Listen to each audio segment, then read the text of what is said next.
Hey everybody, it's Big Daddy Liberty here, your favorite fat boy. I'm in Cape Town and meeting friends and colleagues as I begin to build momentum towards the Friends of Liberty tour, which will be this year as I travel the length and breadth of this country, engaging South Africans on topics that matter to them. And speaking about engaging South Africans on matters that matter to them, I'm actually with a colleague here today, Michael. Why have I forgotten your surname, Michael?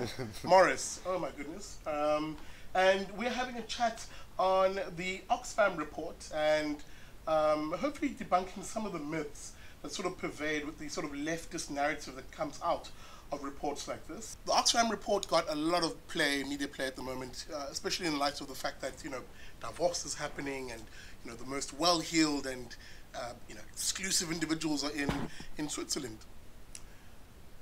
What is the major problem with the focus of on inequality as extolled by the Oxfam Report?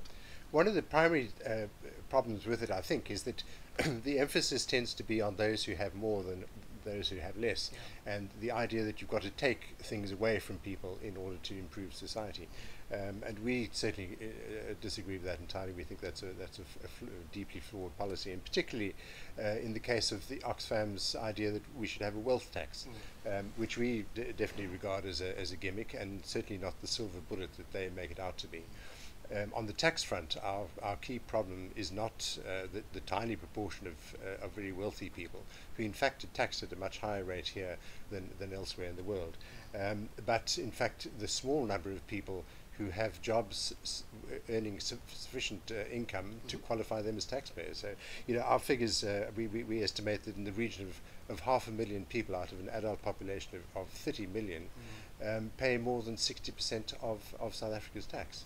That can't be seen as sustainable by any sort of stretch of the imagination. And the real problem really is the idea that it's this weird presumption, if I may call it that, by trendy lefties, and I call them trendy lefties like Oxfam, that somehow the economy is a zero-sum game, and that the existing pie is it, right? It's exactly the size that it can ever be, and that it's now just a case of just taxing the rich much more in order to redistribute to the poor. But the problem with this line of thinking is that that's the current status quo, and unfortunately when you rely on government, as invariably Oxfam does, the idea that taxing the rich more, this idea of a wealth tax, for example, if you rely on the same politicians who are kleptocratic and steal and loot from the fiscus, what suddenly changes when you give them access to a wealth tax, for example, which is just more money? Rather, why aren't we focusing on uplifting the poor and getting them more into the economy, creating a more inclusive economy for them? Thoughts on that? Indeed. I think there's a long history of heaping opprobrium on the rich and casting kind of moral suspicion on wealth. But in the modern economy, wealth is a critical factor in generating economic and social gains, and in fact also sustaining human rights and all the elements of a good society. But it doesn't happen on its own.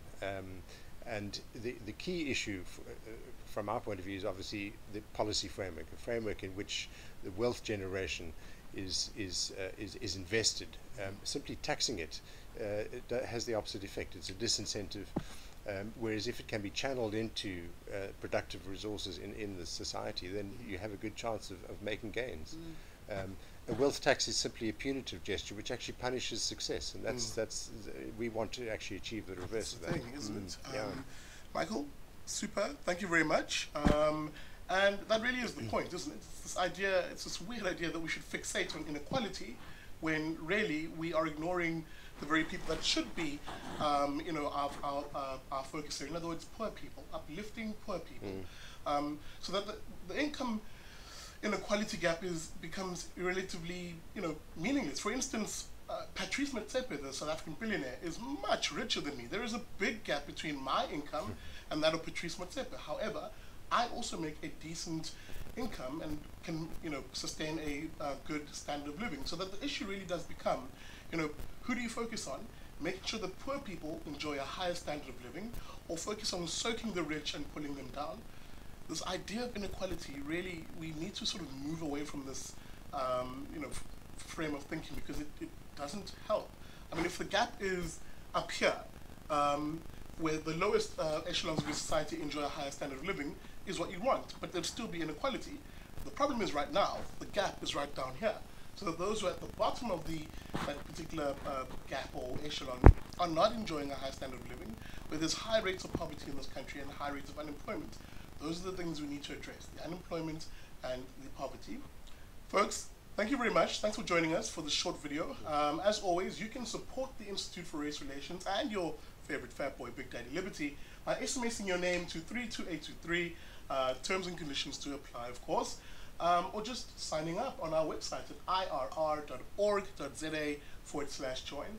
I will see you guys next time.